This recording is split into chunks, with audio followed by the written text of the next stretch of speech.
ఫుడ్డే కాదు, బోల్డ్ అంత డబ్బులు పోసేసి పాపం ఆ పౌడర్లని ఇవన్నీ. ఎందుకంటే ఇప్పుడు తల్లిదండ్రులు అంటే ఏంటి, వాళ్ళకి బిడ్డ మీదే కదా ప్రాణం అంతా పిల్లల మీద పెట్టుకుని ఉంటారు. వాళ్ళకి ఏమున్నా వాళ్ళకే ఇచ్చేయాలని చూస్తారు కదా. అందుకని వాళ్ళకి ఇప్పుడు చిన్నపిల్లలు 2 ఏళ్ళు 3 ఏళ్ళ పిల్లలకి జలుబు నెలకోసారి 2 నెలలకోసారి వస్తూ ఉంటాయి.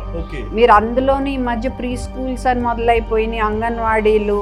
సో మీరు బాగా చిన్నపిల్లల్ని 1.5 సంవత్సరాల పిల్లల్ని స్కూల్స్ పంపుతున్నారు. ఒకటి చీవుడు ఉంటే ఇంకొకటికి అంటుకుంటుంది, ఇంకొకరికి ఉంటే ఇంకొకరికి అంటుకుంటుంది.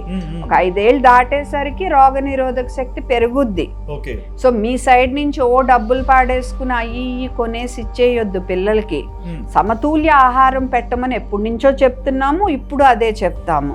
సో సమతుల్య ఆహారం అంటే ఏంటి, మనకి రోజు పెట్టే ఆహారంలో మంచిగా పండ్లు ఉండాలి, కాయగూరలు ఉండాలి, ఏజ్కి తగ్గట్టు నట్స్ అంటే మరీ చిన్నపిల్లలేమో పొడిలాగా చేసి ఇవ్వాలి.